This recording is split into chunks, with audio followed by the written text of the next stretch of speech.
Olá, pessoal, sejam bem-vindos a mais uma edição do Pricing Conectado 2026. Estamos chegando aí quase na nossa reta final, né, gente? Só temos mais essa edição e o mês que vem aí para vocês.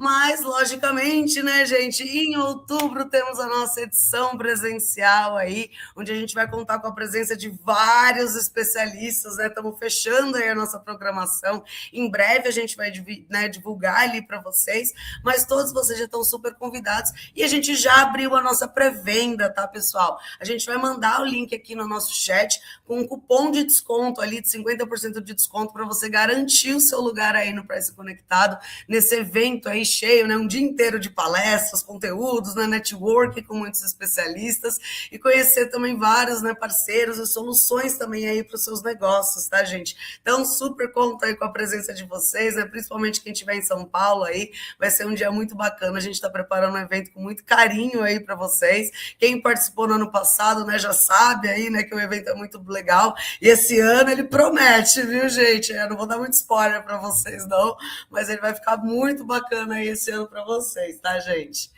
E também, né, convidando vocês aí a aproveitarem os nossos super especialistas, que eu acho que esse tema, né, vai gerar muitas dúvidas e muitas perguntas para vocês. Então, usem também a hashtag, né, Pricing Conectado, para poder concorrer, né, ao sorteio ali do brinde no final, mas mandem as perguntas, tá, gente? Não se acanhem hoje aí, né, às vezes a gente fala de temas um pouquinho mais complexos, o pessoal fica com um pouquinho, né, né, acanhado ali de fazer, mas pode mandar as perguntas, vamos aproveitar aí que hoje é um momento único, né, aqui, e a gente realmente vai falar de um assunto muito polêmico aí, que está gerando bastante dúvida para o pessoal. E também convido a todos, né, a continuar esse bate-papo aí, o networking lá no Pricing Club, que é o nosso grupo, né, no WhatsApp ali, com vários especialistas, né, muitos dos que estão participando aqui hoje também estão lá também no Pricing Club.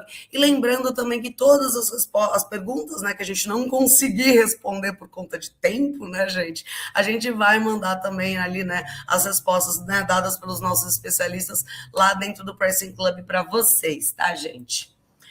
E hoje, né, pessoal, como eu falei, vamos falar de um tema aí que está gerando muitas dúvidas, né, muitas discussões aí, né, que é a reforma tributária, né, pessoal, que ela atinge realmente todas as áreas, né, muita gente quando às vezes fala, né, de reforma tributária, o pessoal do pricing comercial, às vezes pensa, né, que pode pensar, talvez que não tenha tanta correlação, mas na verdade é muito diferente, né, toda essa diferença nessa parte tributária, querendo ou não, e essa mudança que a gente vai passar a ter, vai impactar muito na margem, na formação de custos e do fluxo de caixa, principalmente, né, dos varejos ali, das indústrias também, tá? Então, com essa chegada aí do IBS, da CBS, desses outros mecanismos também, como split payment, as regras do jogo, elas vão mudar muito, tá, gente? Então, a forma como a indústria vende para o varejo vai mudar, a forma como as negociações são feitas, como o preço líquido calculado e até prazo, né, de pagamento vai precisar ser alterado. Então, assim, o jogo vai mudar muito, gente, muito mesmo, assim, né? E aí, para a gente poder descomplicar, né, um pouco e falar, né, desse assunto, eu tenho o prazer e a honra mesmo, né, de receber 3 especialistas, né, incríveis aqui hoje que a gente tem. Então, o Alexandre Jesus, que ele é consultor, né, do setor supermercadista industrial e professor de gestão tributária. O Daniel Silos, que é economista, consultor tributário e professor da Escola APAS. E o Dione Pereira, líder técnico de reforma tributária e especialista em precificação. Sejam muito bem-vindos aí, meninos. Peraí, deixa eu colocar todo mundo aqui. Sejam muito bem-vindos, meninos. Vocês poderiam se apresentar um pouquinho aí para o público, por favor? Bom dia, pessoal. Meu nome é Alexandre. Estou aqui a convite do excelente evento da Infoprice. Espero aí contribuir com vocês. Sou consultor empresarial na parte fiscal tributária, professor da área de finanças e tributos e também aluno. A gente sempre está aqui para aprender, né? Então, poxa, legal estar com vocês. Espero aí atendê-los, né, da melhor forma possível e ajudar meus amigos aqui, tanto o Daniel quanto o Dione, a passar conhecimento relevante para todos vocês. Beleza? Obrigado, viu? Muito obrigada, Alexandre. Daniel, você pode se apresentar para a gente seguir a ordem alfabética aqui, ó. Bom dia, pessoal. Eu sou o Daniel Silos, economista e especialista em reforma tributária. Tenho participado em projetos tanto para o varejo como indústria, serviços. Sou professor da Escola APAS aí, estou acompanhando com as empresas esse desafio, que é uma grande mudança no modelo de negócios, né? E principalmente com relação ao pricing, que eu virei praticamente um especialista em estudar tanto, que a reforma tributária é tributário só no nome, porque a consequência realmente é o preço. Exato. Muito obrigada, viu, Daniel? Dione? Olá, pessoal. Muito bom dia. Meu nome é Johnny Danilo. Sou contador, especialista tributário. Já trabalho há vários anos aí no segmento de atacado, varejo. A gente trabalhei por vários anos aí na área de, especificamente, tributação, leitura de legislação, interpretação, parâmetros de sistemas, obrigações acessórias. Depois eu migrei alguns anos trabalhando no Price, em estratégia de preço, olhando a questão tributária. Então, era de oportunidades, operações onde a gente podia ser mais eficiente usando o tributo como esse motor, né? E, posteriormente, a gente está aí na área de eficiência tributária comercial, na empresa que eu trabalho, que a gente hoje é focado em oportunidades enquanto regimes tributários, oportunidades de preço e competitividade, veja o mercado, considerando todas as regras tributárias que não são simples, né? A gente atua aí nos 26 estados do Brasil, então a complexidade para poder estar operando toda essa gama de estados, de produtos aí, é muito ampla. Então, a gente trabalha com produtos aí de vários segmentos. Hoje a gente vai falar um pouquinho mais de alimentais, farmacêuticos, mas também a gente já trabalhando sobre material de construção, produto de eletroeletrônico, então a gente acaba aprofundando e coincidentemente, né, minha jornada trilhou um pouquinho a respeito disso aí. Vim de tributário, fui para o Price e hoje na reforma tributária isso está ajudando bastante a entender e auxiliar aí a todos nesse assunto. Então, oportunidade junto com o Alexandre, com o Daniel aí, aprender um pouquinho com eles também e poder compartilhar. Muito obrigada, viu, Dione? Vocês vão aprender, mas quem mais vai aprender aqui hoje sou eu, viu, gente? Porque não sou a única aqui, ó, né, querendo ou não, sou do marketing, né? Tava até falando para o Alexandre. Eu estudei bastante, né, pro assunto de hoje, porque realmente era algo que eu não dominava tanto, mas estou aqui também para aprender, né? Eu sempre aprendo muito, então não parece conectado, né? Por isso que eu adoro também fazer. Mas, bom, gente, para a gente começar, então, né, o nosso papo aqui, né? Vamos começar, então, acho que nivelando, né, um pouco aqui todo mundo, né? Então, quando a gente fala, né, do Brasil ali historicamente, né, nessa questão de impostos, a gente sempre teve esses impostos meio por dentro ali, né, do produto, então o ICMS, o PIS/COFINS, né, ele sempre foi inserido ali dentro. Mas com esse novo modelo do IVA, né, com o IBS e o CBS, o imposto ele vai passar a ser ali meio que por fora, né, e não mais cumulativo. Só que, assim, na prática comercial mesmo, o que muda para a cabeça de quem faz os preços ou para quem faz a compra ali, né, também negocia ali, né, seja com a indústria também, quando o preço da nota ele deixar de ter esse imposto embutido ali dentro dele. Queria começar com o Dione aí, mas os meninos também podem complementar depois. Essa é uma grande mudança, né? Eu acho que é uma das principais mudanças da reforma tributária e realmente é uma situação onde facilita o entendimento. Então, quem sempre sofreu aí na parte de compras, talvez não era o core dele de poder entender essa questão da precificação, de fazer contas a partir do preço do fornecedor, fazer por dentro, e aí a gente tinha que tirar o ICMS à base do PIS e COFINS, e cada mudança era uma dor de cabeça para entender isso. Na hora que esse tributo agora deixa de ser calculado de cima dele, facilita muito a visualização e o entendimento. Isso para fazer negócios no Brasil, isso vai ser muito mais simples. Agora ele não tem que realmente ter um cálculo complexo para entender quanto que tem de tributo ou não nesse produto. Então, assim, em termos comerciais, de negociação, isso vai facilitar e deixar muito mais claro.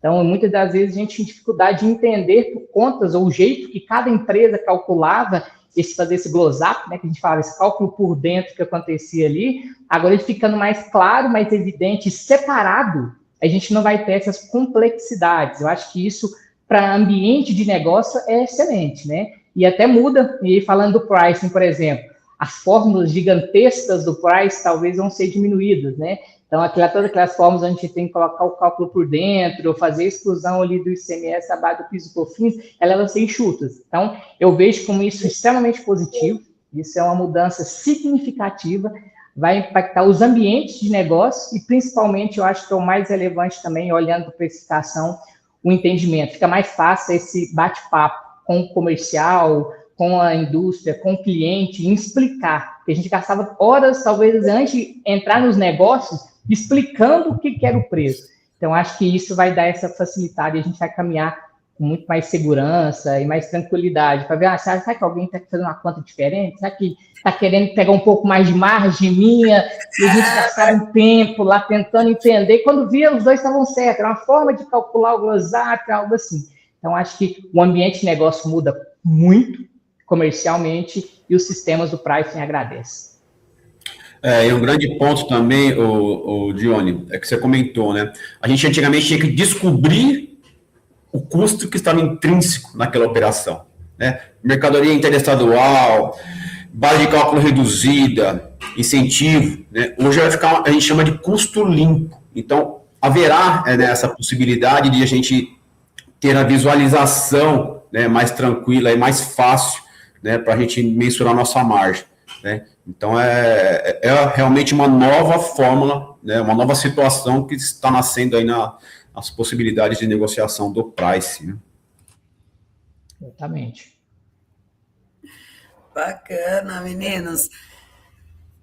Desculpa, achei que você ia falar alguma coisa. Desculpa. Não, bom, gente, dando sequência aqui, então falando também agora sobre o split payment, né, que é algo que está, assim, gerando muita dúvida, tirando sono ali, né, de algumas pessoas do financeiro, né. Então, assim, para quem, né, não conhece ainda muito bem, o split payment, ele vai fazer um recolhimento automático, instantâneo ali na hora que o usuário, o cliente final fizer, de fato, ali a compra, né, seja por Pix ou por cartão, então ele já vai ser debitado diretamente o imposto ali na hora do pagamento. Então, o que eu queria saber é como é que a retenção automática, né, do imposto na fonte vai afetar, de fato, ali o fluxo de caixa, o capital de giro ali, né, do varejista e tudo mais. E como que isso vai forçar uma revisão nos prazos de pagamento negociados ali com a indústria? Se o Daniel puder responder ali para começar um pouquinho. É claro, um tema polêmico e realmente é uma das grandes mudanças trazida pela reforma, né? Eu vou falar o impacto com relação ao pricing, né? E depois o impacto em relação comercial e operacional interno, né? Porque o pricing hoje não é que ele é preguiçoso, né? Então você tem um custo, um tributo, muitas empresas calculam um markup ali, você precifica e está tudo certo. Logicamente, sempre observando o preço dos concorrentes, né? Mas como vai ter um deslocamento de dinheiro das empresas para o governo, isso vai aumentar o gap de utilização de capital de terceiros, muito provavelmente. E mesmo as empresas que concorrem no mesmo mercado, umas têm um potencial de caixa melhor que a outra, né? Então, a empresa que tiver com caixa mais pressionado, provavelmente ela vai ter que tomar recurso de terceiro, isso traz um custo novo e muda as margens, né? Que o preço é concorrente. Então, o impacto no pricing já começa com relação ao custo financeiro, né? Mas uma coisa que eu gosto de explicar também sobre o split, para que fique muito claro, tem algumas notícias na internet um pouco distorcidas, né? Que assim, o modelo atual, o crédito tributário, ele é escritural. Então, entre empresas, adquirente e fornecedor, tem o fisco no meio garantindo os créditos. Não importa, por exemplo, eu comprei do fornecedor, eu calculo o crédito de acordo com o meu regime tributário, e o dele nem importa para mim se ele pagou, se ele não pagou. O governo sempre é o elo mais fraco nessa jogada, porque ele sempre toma os prejuízos de impostos em atraso, e cada empresa faz o seu planejamento olhando para você. Agora, o que muda? O que muda é que o crédito tributário é financeiro e o fisco saiu. É uma relação bilateral. Por exemplo, eu sou um adquirente, eu compro num fornecedor. O fisco, ele nem participa dessa negociata somente com a apuração assistida, que vai ter o split. Mas, por exemplo, o crédito vai depender se o fornecedor pagou ou não. Então, eu vou ter que garantir meu crédito. O split, na visão de quem compra, ele é bom, porque assim, se eu estou comprando e já tem split, eu garanto o meu crédito, né? Um outro ponto importante é que o imposto ele vai vencer não só na competência, é caixa ou competência, o que acontecer primeiro. Por exemplo, eu vou fazer uma venda agora dia 1º de janeiro, para pagar dia 10 de março. O imposto vence 28/2. Por exemplo, se eu pago o fornecedor dia 10 de março, o fornecedor que é o sujeito passivo, ele é o devedor, mas o crédito é meu. Então, se ele paga o imposto, ele põe dinheiro no meu caixa, eu como adquirente. E se ele não paga o imposto, né, se ele atrasa, no dia 10 de março, eu devo pagar o imposto, que ele não pagou, que estava vencido, né? E eu tenho que pagar a multa dele, inclusive, na apuração assistida. E se ele não paga, então, é uma relação bilateral. percebam que o crédito tributário ele virou um dinheiro, um conta corrente, como se fosse o seu saldo no Bradesco, o seu saldo no Itaú, e é uma relação bilateral. E isso tem que ser reestabelecido através de uma condição comercial. Existe o pagamento comercial, existe o pagamento do tributo. Então, quem vai pagar o tributo, como vai pagar e em qual momento? Uma outra polêmica do split é o seguinte: eu sou o adquirente, né? Estou comprando. Se o split não estiver funcionando em janeiro, como a Receita já informou, o split ele não vai entrar agora, né? Nem no B2B e nem no boleto. Ele vai entrar talvez em fevereiro ou março, né?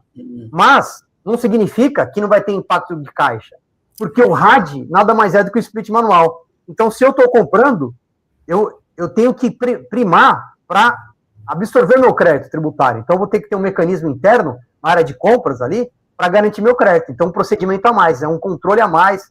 Eu vou precisar de tecnologia, eu vou precisar de processo. E se tiver o split na visão de quem paga, é ótimo.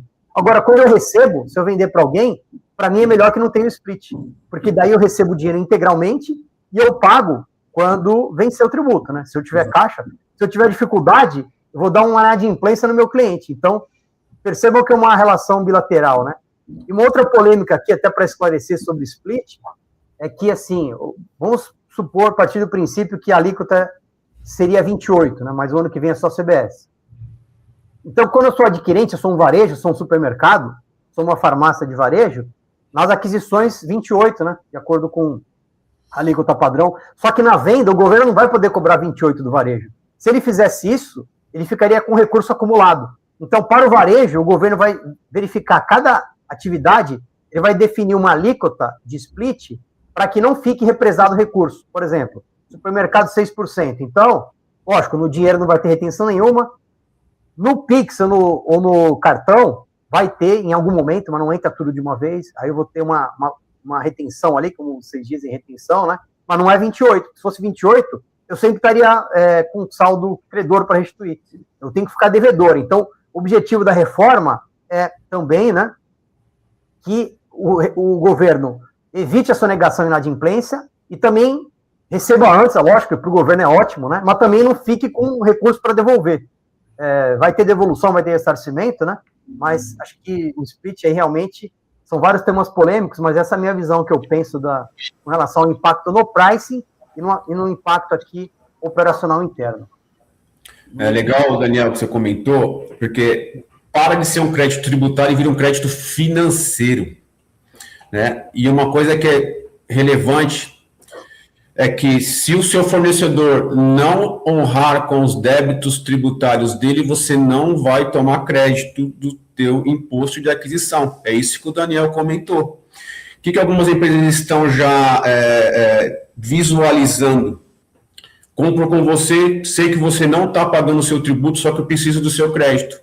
O que está acontecendo, Daniel, Dione? Vamos negociar, eu pago o tributo dessa operação? E você me faz o abatimento disso, eu garanto que eu compro a mercadoria de você e tenho crédito tributário. Só que isso, veja só o impacto no fluxo de caixa das empresas. Isso é brutal, para não falar outra palavra. Né? Então, realmente é aquilo que o Daniel comentou. Deixa de ser tributário e entra financeiro. Tá? Então, isso é um cenário novo. Né? E, Johnny, o que você acha desse ponto? Você queria fazer um comentário também sobre isso? Sim, eu acho que assim, e até olhando isso assusta, né?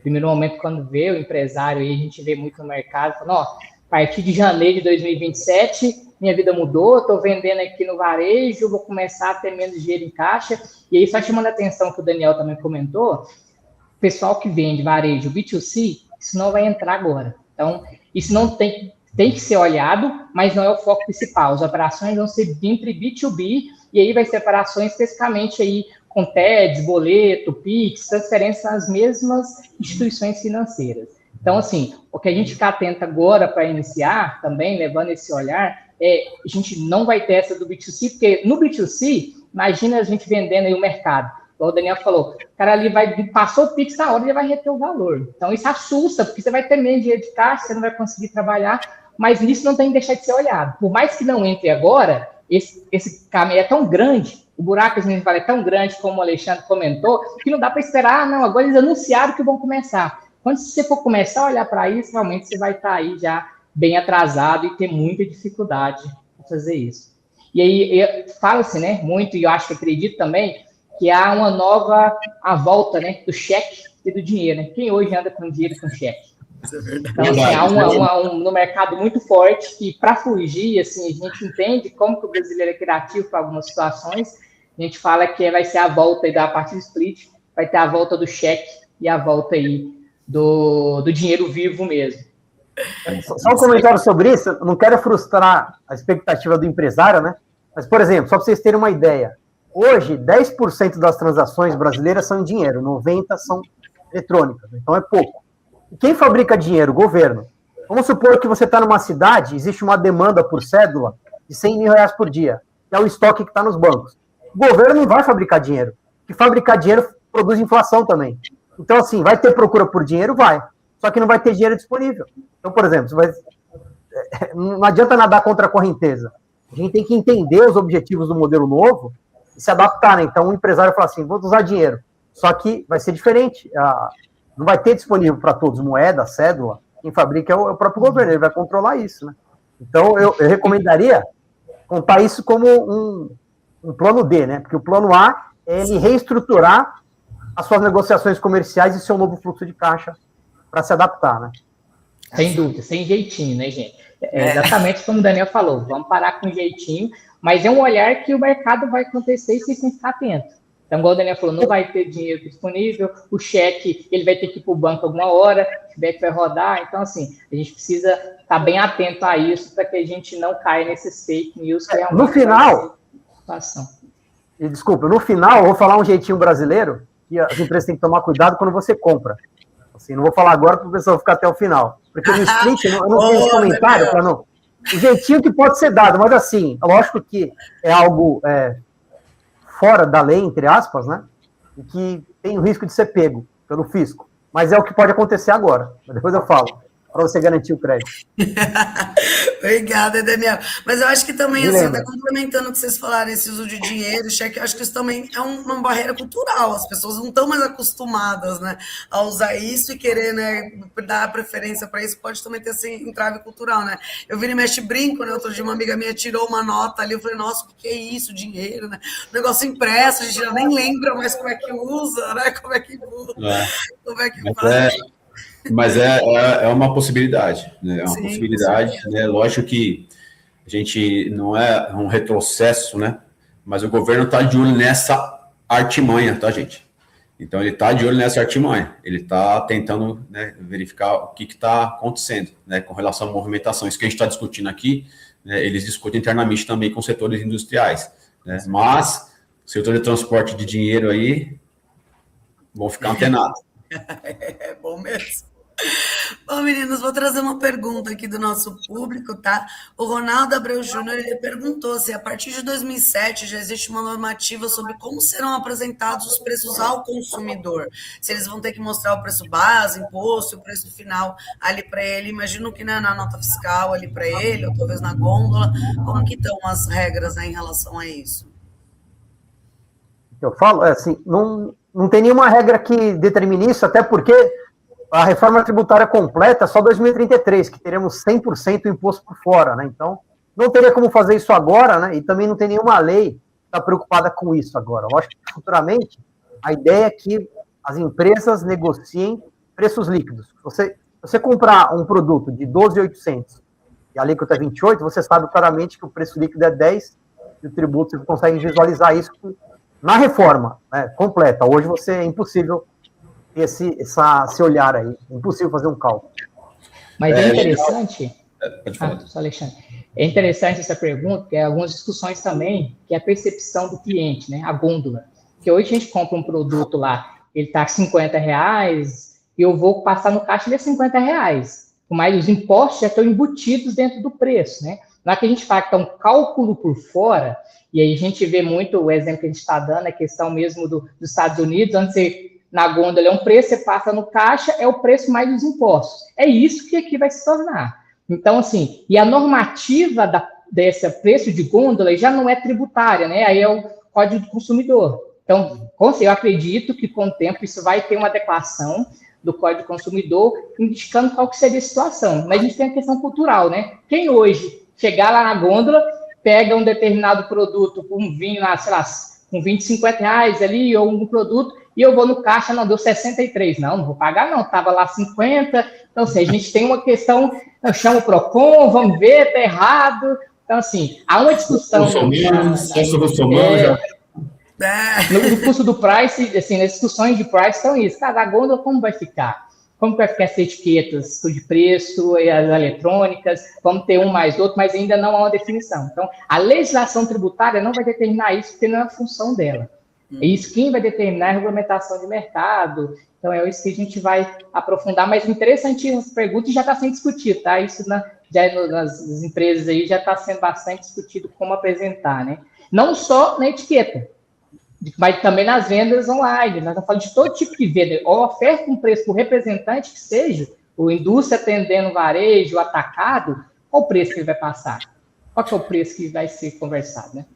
É legal essa pergunta do Ronaldo, porque tendo a visão do price, né? É sensacional essa pergunta dele, né? Então é legal essa visão aí que eu chamo de visão 360, né? Show. Sim, porque também vai gerar esse impacto. Acho que esse exemplo que o Johnny falou, de realmente a pessoa chegar no caixa, não, o preço é outro, é mais alto, tipo, isso com certeza vai gerar, né? As pessoas precisam se preparar mesmo, acho que até preparar a própria equipe também ali, né? Da frente de loja e tudo mais, para poder lidar com essas situações, né? Porque realmente, se a gente não for ter o preço final ali, né, direto na gôndola, realmente vai precisar ter esse treinamento, porque vai acontecer, né? De ter gente ali querendo, né, dar ali, brigar e não, veja bem, né, e tudo mais, assim. Às vezes até a gente, né, vai comprar alguma coisa que vem de fora, né, às vezes ali nos sites chineses ali, às vezes, na hora que você vê no carrinho o imposto, você fala, opa, não vou comprar mais não tá tão barato assim não, né, então é um pouco disso, né, que a gente vai experienciar, né.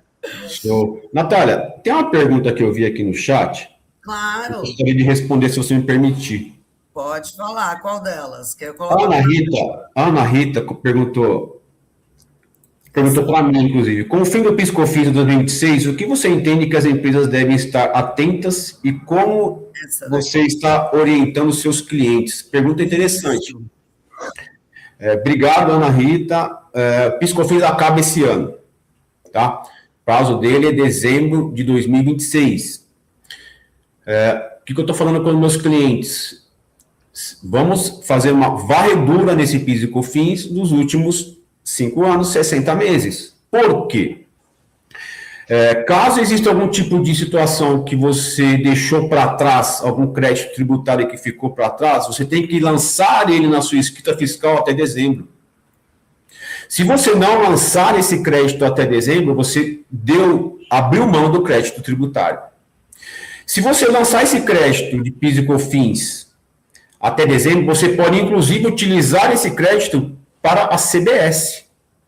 Tá? E isso é uma orientação governamental. E o governo está comentando que existem mais recolhimentos do que créditos tributários. Ele está falando para as empresas ir buscarem isso. Olha que interessante. Tá? Então, eu falo, respondendo a Ana Rita, meus clientes, analisar crédito, foco PIS e COFINS, porque ele vai acabar. Tá? Acabando ele, não utilizando, o fisco vai falar muito obrigado. Só que é aquilo, né? A gente atua para o cliente, não para o fisco. Né? O que vocês comentam sobre isso, meus amigos? Acho que é isso, exatamente, Alexandre. Agora é o momento de levantar, o momento é agora. Então, assim, o momento de olhar, levantar o tapete ali e aprofundar em tudo que tem na empresa inteira é o momento.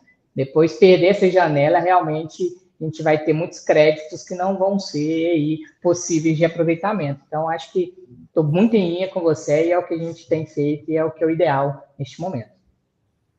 A gente não pode deixar dinheiro na mesa, né? A gente sempre defende isso, ainda mais esse tipo de dinheiro, né? Já temos um sócio, né? O governo já é nosso sócio, a gente vai dar mais margem para ele ainda, né? Pô, peraí, né? Deixa, né? Mas o legal desse gente que eu falo se você... O CBS vai entrar em 2027, né? Já está em teste, vai entrar em 2027. Se você tem crédito, você reduz esse impacto. E tudo que você reduz de imposto, você aumenta a sua margem.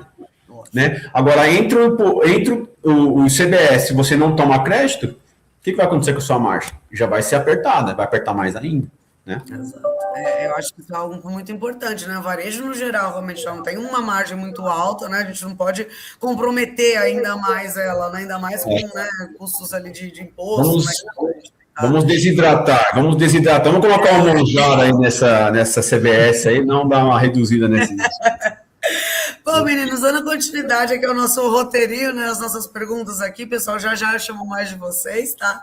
Mas queria falar um pouquinho sobre essa diferença, né, que a gente vai ter ali dentro dos supermercados, entre os produtos, né, de cesta básica, já que muitos deles, né, vão ter ali uma alíquota zerada ou muito reduzida, mas em contrapartida a gente também vai ter a alíquota ali do imposto seletivo, né, sobre produtos ultraprocessados, açucarados, né, bebidas ali, né, e como que a indústria e o varejo, eles devem planejar, então, essa precificação e a gestão do mix ali para conseguir equilibrar essas margens dessas categorias opostas, mas que ambas são categorias de altíssimo nível, né? Queria que o Alexandre pudesse começar aí um pouquinho, os meninos complementam depois, por favor. Pô, legal, pergunta interessante, hein?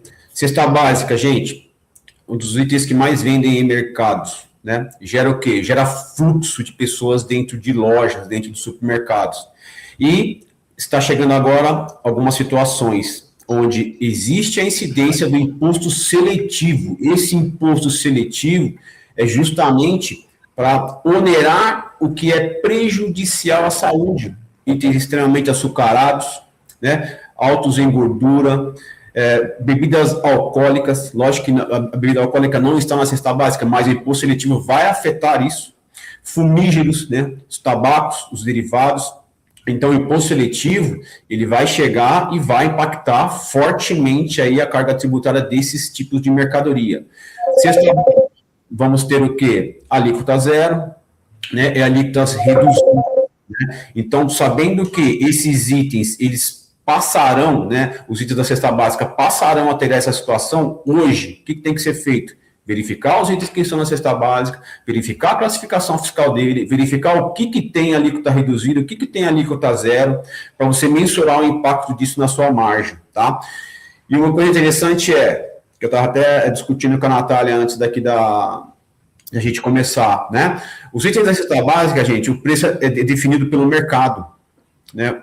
O mercado, os nossos concorrentes ditam o preço disso. Eu não posso aumentar muito o preço de algumas mercadorias, porque eu não vou vender e vai diminuir o fluxo de pessoas transitando na minha loja.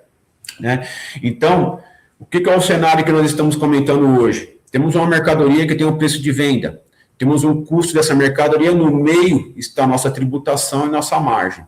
Se eu repassar todo o impacto disso para o meu preço de venda, o que acontece com a minha margem? Ela despenca e eu não vendo. Então, esse exercício é justamente para eu saber que se eu manter o meu preço de venda com a nova tributação, qual que é o cenário que eu vejo aqui? Eu tenho um aumento de margem, eu tenho uma redução de margem, como é que eu vou trabalhar esse mix de margem? Pô, eu vou sacrificar alguns itens para manter o fluxo de pessoas dentro da minha loja? Tá? Então, essa precificação de item de cesta básica, tá? Vai ser muito sensível. Só que é aquilo, gente, é matemática. Colocar no papel, verificar o impacto e ver as previsões e quais são os cenários possíveis para vocês, né, para as empresas trabalharem e precificarem da melhor forma. Porque o que interessa é aquilo, gente. O imposto vai ser pago realmente. Eu tenho benefício. Eu tenho que vender mercadoria. Né? Então, é aquilo, como que eu faço isso da melhor forma possível, de forma mais eficiente, né? Então, acho que são os pontos principais aí que eu vejo nessa questão aí da cesta básica, né? O que meus amigos acham disso? Eu creio que o supermercado deveria mudar um pouco a modelagem de preços, né? Porque hoje às vezes ele olha por categoria, claro, né? Cada categoria tem a sua estratégia, só que o preço é relativo à concorrência, né? Eu recomendo que se faça uma análise mais granular, ou seja, eu vou descer no nível do item, do tamanho da embalagem, porque sempre que possível eu posso tomar uma decisão. Eu quero ganhar share, eu vou prejudicar a concorrência, então eu vou dar redução para o meu cliente. Ah, não, mas eu quero melhorar a margem nesse item especificamente e eu vou abrir mão um pouco de share para ganhar rentabilidade. E como eu falei, o preço é sempre relativo, né? Tem essa balança entre as duas categorias, que é a tendência. Por condições externas, os produtos refrigerantes, cerveja, cigarros, né, vão ter um aumento, né, por condição externa, e a cesta básica tem uma redução. E eu tenho que sempre fazer uma análise tentando preservar a minha margem de lucro. Véio. Eu sou um varejo que tem um lucro de 5. Eu quero manter 5 ou mais, né? Não vou perder, não vou abrir mão de margem por isso e fazer uma estratégia a nível de item, né? E mensurar novamente as novas elasticidades, porque a tendência é que, como os preços mudarão, a elasticidade também pode mudar um pouco, né? Eu não consigo nem calcular, eu tenho que testar isso. É legal que o Daniel comentou, é o famoso trabalhar em bloco, né, Daniel? Quando eu fiz um trabalho durante muitos anos, que a gente revisava cadastro, tá? Inclusive, gente, os cadastros têm que ser revisados, tá? Já fica a dica aí, né? Acho que isso aqui é unânime, né, Dione e Daniel? Os cadastros têm que ser revisados, tá? Classifica, aqueles 9999, esquece, gente. Vocês têm que colocar ali, fazer os ajustes, né? Porque vai ser muito importante, né, para a precificação de vocês. E quando o Daniel comenta, poxa, cesta básica, imagina, pessoal, numa farmácia ou no mercado, você chega naquele cenário ali, né, maravilhoso. Eu adoro mercado e adoro farmácia, né? Porque eu sou hipocondríaco, né? Mas você chega naquele cenário, tem de tudo ali. Né? Então, cara, se você olhar a parte tributária, você vê a parte dos cosméticos, já vem na nossa cabeça do Daniel e do Dione, fala, cara, uma carga tributária aqui vai disparar. Aí você olha os itens da, né, de solução de lente de contato, vai verificar os itens de desodorante, vai verificar os itens de sabonete, vai verificar os itens de perfumaria, né, medicamento, né? Aí você vê todo aquele cenário gigantesco. Como que eu trabalho com aquilo, gente? Só o quê? Ramificando. Só dividindo, né? Porque se você não fizer dessa forma, o impacto para você vai ser muito pior, né? E assim, esse granular é tão importante nesse momento, porque vou dar um exemplo para vocês sobre essa questão. Porque no meio que entra o IS, que é a questão do imposto seletivo para alguns produtos, também sai o IPI. Então, aqui a gente fala o seguinte, hoje, a partir de 2027, a gente não vai ter mais IPI, só em situações específicas da Zona Franca de Manaus, mas não é o foco principal aqui hoje. Então, bebidas alcoólicas. Essas bebidas alcoólicas, elas hoje têm um IPI médio em 19,5%, algumas bebidas de IPI. O ano que vem não vai ter IPI, certo? Para esses produtos, porque eles não são produzidos na Zona Franca de Manaus, só os produtos que lá são produzidos e também tem produção fora do país, fora do estado de Amazonas, ali da Zona Franca, que vai ter IPI. Se, nesse caso, bebidas alcoólicas não é produzido lá, não vai ter IPI o ano que vem. Então, queda. Primeira coisa, sai 19,5. Mas, em contrapartida, entra o IS. Se o IS entrando, aí a gente não tem as alíquotas de IS. A gente ainda até hoje não tem os valores específicos quanto vai ser as alíquotas dos setores. A gente precisa entender. Se esse IS for igual ao IPI, que a gente está acostumado a fazer, vai ser quase elas por elas e a gente vai ter falando especificamente da troca do IPI pelo IS, elas por elas. Então, pode ser que para bebidas alcoólicas ali, a gente está falando que vai se manter a mesma forma. Então, não dá para poder... E aí a gente fala, inclusive, pode ser menor, porque a base para calcular o IPI hoje é o preço do produto, mais imposto, tudo lá por dentro. Aí depois o preço final multiplica pelo IPI. Lá no IS, não. A base de cálculo do IS é sem impostos. Eu vou tirar o ICMS, vou tirar todos os impostos que eu tenho ali, vai ser um preço líquido multiplicado por essa alíquota de IS a ser publicada. Então, eu estou falando que a base para calcular o IS vai ser menor do que uma base hoje calculada para o IPI.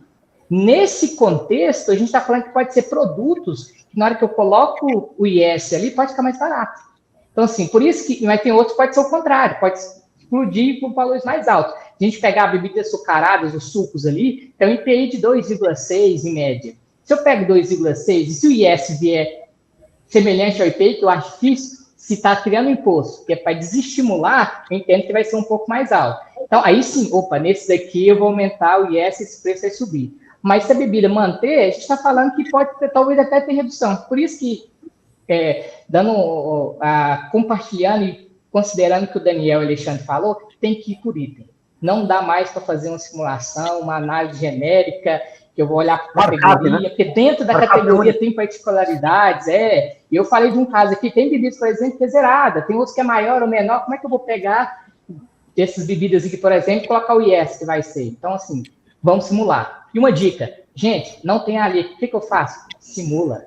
Preocupe com a alíquota depois. Não deixem de começar suas análises por conta de alíquotas. Existe, o Alexandre comentou, o Daniel comentou, existe alíquotas já previstas para comprar do CBS, do IS. Com qual alíquota eu preciso simular? O que o mercado está fazendo é com o IPI. Quanto que eu tenho de IPI para esses produtos é o que eu vou começar a simular. Beleza, publicou a alíquota de CI. Opa, eu vou lá no meu cálculo, eu vou lá na minha memória de cálculo, nos sistemas, ou quem ainda utiliza nosso grande amigo Excel, né, que sempre nos salva, vai lá e só muda a alíquota, sua análise está pronta. Então, assim, não esperem todas as publicações para fazer esse tipo de análise, que, como eu falei, talvez, primeiro, dependendo do item, vai ter um aumento, talvez o IS, para alguns produtos, pode ser até melhor. Então, a gente precisa entender essa variação dentro dos itens. Uma coisa interessante, Natália, Daniel e Dione, é que as indústrias, elas estão pressionadas com a questão do imposto seletivo. Então, por quê? Imagina quem fabrica produto com extremo açucarado. Então, a indústria está buscando inovações para desenvolver produtos que não caiam dentro da regra do imposto seletivo. Né? Isso é interessante. Então, veja que uma questão tributária está afetando a indústria da inovação, né? Porque ninguém quer ser taxado, gente. Ninguém quer sofrer alta carga tributária. Então, as indústrias, sabendo que isso vai entrar, o que elas estão fazendo? Eu falo porque eu atendo empresas que atuam nesse segmento. Elas estão olhando e falam, peraí, o que a gente pode migrar? O que a gente pode tentar fugir disso? Né? Todo mundo sabe da questão aí do sonho de valsa, né? De tirou de chocolate para o wafer. Né? Então, o que a gente consegue fazer, né, para tentar sair, fugir, né, fazer um planejamento tributário realmente que reduza a minha carga tributária? Né? Então, é aquilo, né, que o Daniel comentou da ter o plano B, né, a saída aí que ele vai apresentar no final. Até eu estou curioso, viu, Daniel? Eu estou bem, eu estou super curiosa aqui. Mas as indústrias, elas estão antenadas com isso, né? Sim, com esse ponto, porque, poxa, ninguém quer, né, gente? Todo mundo gosta do chocolate, né, gente? Poxa. Bom, meninos, continuando aqui, vou trazer mais uma pergunta. A gente está cheio de perguntas hoje aqui, realmente o pessoal está empolgado. Vou trazer essa daqui do Bruno Meira, que ele pergunta aqui para o Dione, mas lógico, né, meninos, vocês também podem responder, que com o IBS e o CBS, como é que ficam as verbas comerciais, né, no setor ali de alimentos? Então, é melhor um desconto nota fiscal ou em off-invoice, ou qual o impacto nas notas fiscais de débito e crédito ali? Acho que principalmente nessa troca ali, né, na negociação entre os dois, que vai ter bastante mudança, né? Não, exatamente. Eu acho que, assim, é umas perguntas de milhões, né, nesse mercado, e verbas comerciais move esse mercado hoje. Então, assim, hoje as verbas comerciais têm vários intuitos, né? A gente promover o produto, de contenção de preço, de contenção de concorrência, preço final. Então, assim, é um mecanismo extremamente importante, em muitos casos, até para poder sobrevivência, né? Então, falando de distribuidores aí que trabalham com as questões direto com as indústrias, dependem desse movimento, né? E como hoje é tributada essas verbas, ainda ela é muito aberto, né? Tem situações que tem depósito em conta, desconto em nota fiscal, como nosso amigo Bruno trouxe, e aí muda um pouco o cenário. E antes de responder exatamente a pergunta dele, que só para a gente entender o racional. Porque uma verba que até então era nos dada ou para o varejo, ou aí para um distribuidor e atacado, dependendo da forma que ele era utilizado, não tinha emissão de documento fiscal, não tinha pagamento de imposto específico sobre isso, certo? A partir de agora, isso é base de cálculo IBS-CBS. Se olhar para quem está dando a verba, quem está ali fazendo o pagamento da verba das indústrias, isso pode gerar o quê? Um crédito, que até então ele não tinha. Então, ele tinha um desembolso de caixa, a indústria, mas não tinha nenhum retorno a não ser o acordo comercial que ele tinha feito com o varejo, com o distribuidor. Mas, a partir de agora, a indústria tem uma possibilidade de ter, nessa situação, um creditamento. E esse crédito, gera para ele benefício. Ele vai pagar ali, abater com os débitos da saída, porque ele está fazendo ali o pagamento, ele recebe a nota fiscal. E a nota fiscal que a gente tem discussões assim, qual o documento fiscal adequado para poder lastrear essa operação de verba comercial. Existem várias discussões, isso não está batido no martelo, isso não tem, as notas de débito e crédito aí, ela não tem lá um índice específico, um identificador de verbas facilitando. Lá existem diversas outras coisas, de perda, existe pagamento antecipado, existem várias outras situações, mas não tem com essa terminologia de verbas dando direcionamento. Tem gente que entende aí dentro do mercado que foi nota fiscal de serviço, só que aí a nota fiscal de serviço, opa, se eu emitir uma nota fiscal de serviço, eu vou ter lá embutido o ISS. Opa, então eu aumento, eu posso gerar outro problema lá, que é a situação de, além do CDS, vou começar a ter ISS. Se eu tiver ISS, a prefeitura fala, opa, mas você nunca emitiu uma nota, agora você está começando a emitir, será que para trás aí você não deveria ter emitido também? Você gera um passivo? Opa, será que esse é o melhor mecanismo a ser feito? Então, assim, qual mecanismo a ser feito ainda, ele depende muito da variação de empresa para empresa, porque do mesmo formato que, vamos pensar o seguinte, eu ia dar R$1.000 ali de verba para aquele produto que a indústria dá para o varejo, distribuidor, para o atacado ali nesse cenário. Lembra que esse produto, essa verba vai ser impactada, não vai quebrar direto para o preço. Ele vai lá e dá uma queda, uma rebaixa do preço desse produto. E aí, só que agora, você está dando 1.000 e a gente tem ali os 20, os 28, 30% de BS, vamos pensar em 2033, ele está dando 1.000, mas o que o distribuidor vai poder realmente aplicar na ponta é esses 1.000 menos esses 30%.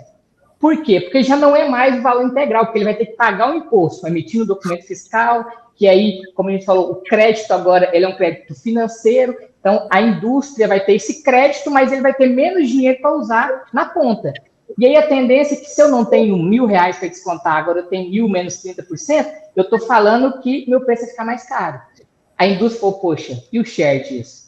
Será que meu concorrente está fazendo da mesma forma? Então, essa negociação de verba, ela tem que ter um olhar não apenas de tributário, mas essa é questão comercial mesmo. Porque por mais que eu coloque ali a obrigatoriedade desse valor de crédito ali, de emitir um documento fiscal, ou vou ter que colocar R$1.000 mais 30%, vou aumentar o meu valor da minha verba, mas eu tenho um desembolso de caixa maior por parte da indústria, ou eu vou colocar 1.000 e aí ele tem que me dar uma nota que, na verdade, ele não vai usar 1.000 para dar desconto, vai ser o 1.000 menos 30%, e aí eu posso perder share. Então, assim, a resposta clara para isso a gente não tem, porque depende da operação. Cara, o meu share está ok, minha indústria está beleza, como é que eu tenho que trabalhar isso? Não, eu estou pressionado, eu estou em luto de preço, minha ali é pau a pau, eu estou ali. Então, tanto para o varejo, para poder negociar isso com a indústria, tanto da indústria para entender, vai ser a 4 mãos. Não tem uma solução perfeita, não tem uma regra dentro dos estudos, do trabalho que a gente está fazendo que deve seguir. O que é importante olhar agora é fazer essas análises 360. Não dá para olhar só fiscal. Qual que é o impacto dessa redução dessa margem? Qual que é a redução dessa verba? Cara, vai lá na ponta, meu preço vai subir, vou deixar, vou perder share. Ah, não, aqui eu estou bem, estou ok. O meu concorrente é pau a pau. Não é que se eu vou ali e mexo um pouquinho, 10, 15% que eu mexo, pô, já sai do mercado, outro vende, eu perco share. Então, vale a pena exigir para quem eu estou destinando a verba, esse documento fiscal, vem gerar um crédito? Então, assim, eu acho que tudo nisso aí não tem uma resposta ainda viva. No mercado, discute, no mercado tributário, não se tem padrão, não existe legislação para você tem que fazer isso. Existem entendimentos, mas do que eu indicaria? Converse com o fornecedor. Se você é varejo e também distribuidor, bate um papo com o seu fornecedor, vê o que ele entende. Quem é indústria, procure também, se depende. A indústria, o varejo é a conta dele. Não tem como ele falar, sozinho, eu vou fazer aqui, você se vira. Não, cara, ele precisa estar junto. Então, a indicação, e quando você tem o desconto em nota ali, a gente fala assim, eu vou dar o desconto junto com a nota, e aí eu condiciono, porque na nota fiscal você pode mandar o produto tributado e logo embaixo, sem tributação, dando como bonificação, sem tributação de BS-CBS. Então, ali você não tem essa necessidade, você dá em produto e nem em valor. Mas nem todas as operações é possível disso. Nem todas as operações comerciais isso é viável. Por isso que não tem uma fórmula mágica. Eu posso dar em nota e mandar junto com a nota? Com certeza, eu tenho um estoque maior, eu bonifico parte dele, dou um tributo, eu consigo fazer essa operação. Mas se isso não for possível, porque depende de venda, depende de como vai performar, para aí sim eu dar bonificação, porque não é que eu falo que eu dou bonificação no início, a verba ali, eu já estou mandando, não estou condicionando nenhuma regra ali de comercial de venda, de atingimento de meta e tudo mais, eu estou mandando direto. Então, assim, existem várias ferramentas possíveis negociais nesse processo. Não é simples, isso aí é uma pergunta de milhões que a gente tem debruçado, assim, de cabeça em cima disso e visto que, assim, no final é o seguinte, indústria, o distribuidor, varejo, vem cá, vamos conversar, vamos sentar na mesa, vamos ver o que a gente pode fazer de melhor para as duas partes, para que as duas continuem, porque é um ganha-ganha. Tem como nenhum lado exigir, como o outro também. Eu penso da seguinte forma, né? Como você falou, o desconto incondicional, ele reduz a base de cálculo e resolve o problema. O condicionado, que sempre ocorre posteriormente, seja rebate ou mercadoria, ele é tributado, mas assim, em termos de negociação, não tem muito problema, entre aspas. Por quê? Vamos supor que eu deposito R$1.000 para trazer um efeito de rebaixa de produto. Como vai ter o CBS, a negociação que deveria ser feita é o seguinte, eu vou ter que depositar, R$1.090, né, o CBS, 9%, para gerar o efeito de 1.000, porque se eu desembolso o CBS por fora, o crédito é para mim. Então, o efeito econômico para a indústria é neutro.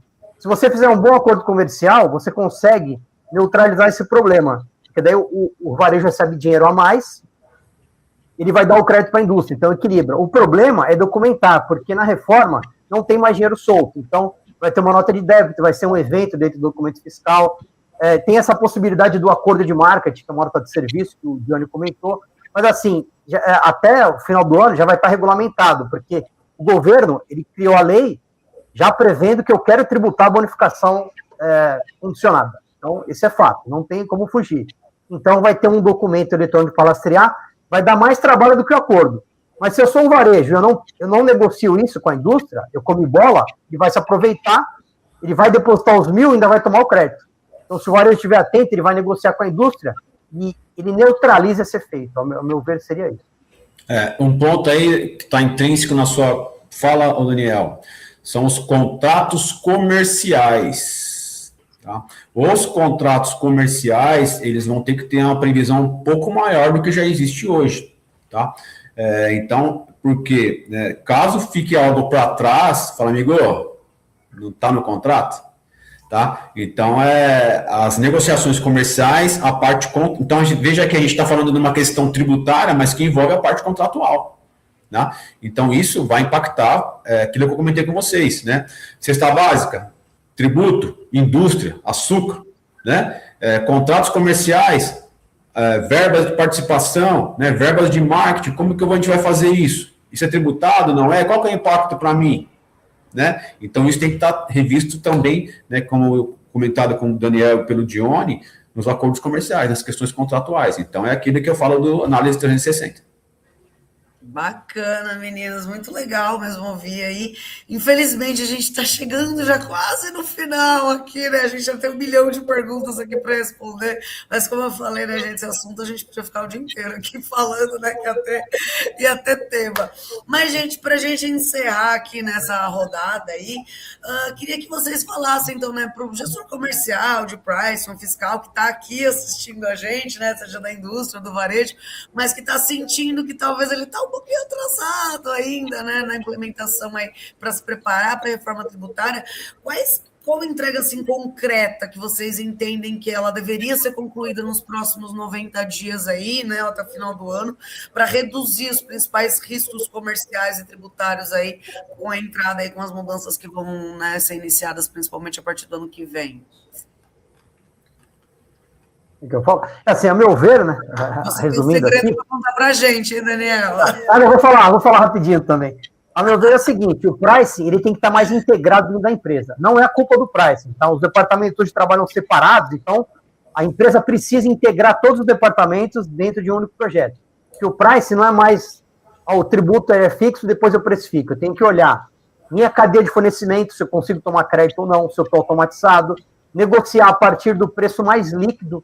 Que não é só tirar o tributo da nota, é tirar o tributo que está dentro da cadeia, mas não está na nota que eu comprei. A gente chama de tributação em primeira, segunda, terceira camada. Negociar o preço mais líquido. Definir as condições aqui, por exemplo, para garantir meu crédito. Quem compra, quem paga o tributo, como paga e quando paga. Por exemplo, se eu estou adquirindo de um fornecedor e não está o split funcionando ano que vem, agora em janeiro, né? Eu compro para pagar em março, no começo de janeiro, o tributo vence 28 de fevereiro. Se eu pagar o fornecedor de uma vez só, ele não liquidar o imposto dia 28/2, eu fico numa roleta russa, eu fico torcendo para ele pagar o tributo, né? Mas qual que é o pulo do gato aqui, né? Que vocês têm que tomar cuidado. Às vezes, do fornecedor que vendeu, ele está comprando. Quando ele compra, ele adquire créditos e esses créditos extinguem os débitos por ordem cronológica. Então, dá a impressão que não tem muito risco. Então, eu vou comprar, eu pago o valor total em fevereiro para ele e no final do fevereiro ele vai liquidar o imposto, né? Porque ele vai fazer compras também e ele vai extinguir. Só que qual que é a malandragem do brasileiro que eu já comecei a ver zum. Então, eu vou abrir uma empresa para comprar, uma para vender. Porque se ele está me vendendo e não compra, ele não tem como extinguir o débito por ordem cronológica. Então, qual que é o recado final? Você tem que negociar, revisar contrato, colocar cláusulas que garantam o seu crédito financeiro e, na visão de compra, garanta o preço mais líquido na negociação. Alguém perguntou aqui, a indústria está nadando de braçada em cima do varejo, principalmente com o fim da ST em São Paulo, né? Então, integração de áreas, né? Automação, e tem esse novo modelo de negócios e revisar processos internos. Em resumo, eu acho que é isso. Olha, uma coisa que eu vejo também, Daniel, Natália e Dione, né, são 3 frentes. Uma, o DRE da transição, que a gente chama, tá? Fazer uma curva de Pareto, verificar os itens 80-20, que fazem a maior representatividade no seu faturamento, desconstrua o preço do que tem hoje, do cálculo por dentro, para uma alíquota estimada, como foi comentado aqui, de 26, 27,9, né, que está sendo utilizada por algumas empresas. Façam regra, verifiquem isso na questão daqui, vai ter imposto seletivo, é cesta básica, é alíquota reduzida, porque com isso você vai verificar se a sua margem está esmagada e seu preço de mercado, seu preço de venda vai ser mantido. Tá? Então, fazer esse exercício aí, né, especificamente para o price. Outro ponto, gente, frente fiscal e TI, né, revisão de cadastro é fundamental para os motores de cálculo da reforma tributária. Se o seu cadastro estiver errado, ele vai fazer o cálculo com o erro, você vai ter redução de sua margem, tá? Então, essa revisão de cadastro é fundamental para que o motor dos RPs, o motor dos softwares que vocês vão instalar, que já estão utilizando, rodem de forma perfeita, de forma idônea, né? E na parte comercial, gente, alinhamento de contato com o fornecedor, acho que é unânime aqui, né? A gente tem que fazer alinhamento com fornecedores, tem que chegar para eles, explicar a situação, a transparência é fundamental, né? E deixar claro que, existe a necessidade de você comprar do seu fornecedor, existe a necessidade de você tomar crédito tributário do seu fornecedor, e se tiver qualquer situação que impeça isso, né? Que isso seja colocado em discussão e seja apresentado, para evitar o quê? Disputa jurídica, desgaste costumeiro, né, que a gente sabe que sempre acontece, tá? E eu vendo durante as passagens aqui nas mensagens, uma pessoa perguntando, é tarde para começar agora? Não, gente, não é tarde, mas comece, tá? E o que eu vejo é que algumas pessoas, a gente fala, conversa e não sabe o que tomar, não sabe o que fazer, mas começa, a gente deu vários insights aqui, pega um deles e comece, né? Porque senão, se o seu concorrente está olhando isso, gente, o seu concorrente vai passar na frente, a gente é varejista, a gente tem que vender com marcha, beleza? Exatamente. E assim, eu vou falar, acho que vai ser, falar um pouquinho do que o pessoal comentou, a gente está muito em linha, Alexandre, como Daniel aí, eu acho que assim, eu clico 6 pontos rápidos, cara, começa agora, pergunta a Natália, 90 dias, o que eu tenho que olhar nesse mundo todo? Primeira coisa, faz a revisão de cadastro que o Alexandre comentou. Antes de tudo, antes de começar a simular, porque se você vai começar a simular, vai dar errado seu mundo. Revisou. 1. 2. Simula os impactos nas principais regiões. Vai para a região, faz um 80-20, como a gente falou, vê quais os principais, que não vai dar para você ver tudo, não. Não vai nessa ilusão que você tem que olhar tudo, que você vai considerar tudo. Não. Vê onde você atua, como você atua e simula. E começa a simular impacto, para você conseguir ver essas situações. Sabe o exemplo dos 19 de bebidas que a gente falou? Cara, é simulando. A gente chega naquela visão ali de que faz diferença ou não, é simulando. 3. Converse com os principais fornecedores, não tem como. Entende, vê como é que vai ser a situação, preço de compra, como é que vai funcionar a verba. E o frete? Frete FOB, vai ter impacto ou não vai? Como é que funciona? A localização, pode ser que o cara está considerando que com a reforma tributária, ele vai estar indo lá, ele está hoje em São Paulo, ou ele está lá em Goiás, está indo para São Paulo. Poxa, então o meu custo para buscar mercadoria vai ser outro. E a reforma vai movimentar isso. Então, eu preciso entender com o meu fornecedor o que ele está pensando sobre reforma. Aonde ele vai estar, qual que é o CD que ele vai poder faturar para mim, de onde que vai ser essa negociação para que minha simulação faça sentido. Senão eu simulo com a realidade que não é a dele de 2027.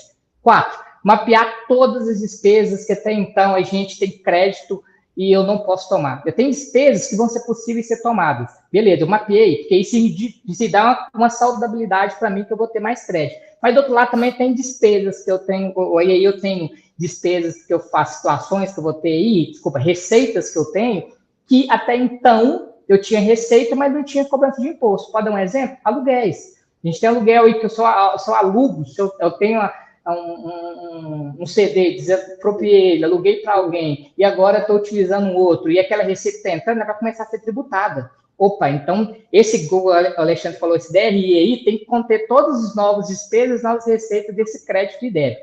5, montar um planejamento estratégico sobre isso. Comercial, price, chama o tributário, põe a mãozinha do lado dele, que quem não gosta, gente, não tem como. Abraça o tributário agora, aprende a entender um pouco. Eu não estou entendendo nada. Não é vergonha falar isso, porque está na mão do price a definição do mercado nos próximos anos. Abre uma janela gigante de preços no Brasil. Ninguém está sabendo como é que está isso, como é que faz. Aquele que entende um pouquinho a mais desse tributário vai poder sair muito na frente. Daquele que está despreparado, você tem como mexer. Então, estude. Só o último ponto que a gente não conseguiu falar aqui, atente-se. Estude sobre o impacto do IBS e IBS na base de cálculo do ICMS. O ICMS continua. Um amigo perguntou lá, então eu vou ter 2 cálculos, um por fora e por dentro? Vai, eu vou continuar tendo isso. Só que esse um por fora, um por dentro, como a gente faz hoje, se eu não tiver um fator ali para compensar isso, você hoje faz um preço com 15% de margem, sua margem no final das contas, da sua receita ali, sua margem bruta, vai dar 13%. Porque esse simples fato de o IBS e IBS na base de cálculo do ICMS. Então é isso, eu acho que é os 6 pontos que eu queria trazer que dá tempo para poder fazer isso. Obrigada, viu, Júnior? Nossa, muito completinho mesmo. Eu já dei uma listinha do to-do aí pro pessoal, já todo mundo sai daqui com lição de casa já para fazer, né? Mas, bom, meninos, queria agradecer aí imensamente aí o papo, né, com todos vocês, foi muito bacana mesmo. Uma pena, né, que realmente passou muito rápido, né, a gente, querendo ou não, 1 hora é pouco, né, para falar de um assunto tão complexo, né, como esse, mas queria agradecer aí imensamente. E o pessoal que está aí, né, assistindo a gente, fica mais um pouquinho aí que a gente ainda vai ter o nosso certificado e o nosso sorteio, pessoal. Obrigado, gente, pessoal. Agradeço a oportunidade. Meus amigos aí, Alexandre, Natália, Dione. Agradeço a oportunidade que foi Price. Daniel, prazer aí te ver. Dione, prazer te conhecer, não conhecia. Natália, conte com a gente. Pessoal que está assistindo, caso necessitem de outras, fala com a Natália fala com a gente, né? E, Natália, eu vou querer também esse brinde aí que vocês estão falando aí, né, Dione? Acho que é um brinde, né? Pois é. A gente manda para vocês também, já é um copo Stanley personalizado nosso, aí é bem legal, viu? Opa. A gente quer, né, Daniel? Né, Dione? Sem dúvida, coloca a gente aí no sorteio. Pode mandar também que a gente agradece. Não, mas pode deixar, para vocês a gente manda também. Vocês são convidados, gente, do nosso evento aqui no Price Conectado Presencial. Vou mandar um convite para vocês aí também, tá? E lá a gente dá o copinho para vocês também, o nosso brinde especial. Mas, pessoal que está assistindo a gente aí, então, relembrando, né, que a nossa pré-venda já está aberta, tá? Para quem quiser garantir aí o preço. E em breve a gente vai lançar aí a nossa programação completa aí do Pricing Conectado presencial, tá, gente? E agora vamos para o nosso sorteio aqui. Quem será, né? Hoje a gente teve bastante pergunta aí, né, gente? Vamos agora rufar os tambores aí para ver quem vai receber o nosso prêmio. E o Rafael Gonçalves. Parabéns, Rafael, pelo prêmio. A gente vai mandar aqui no comentário, tá? O contato aqui do marketing para você entrar em contato com a gente aí, mandar seus dados direitinho para a gente conseguir fazer o envio aí para você, beleza?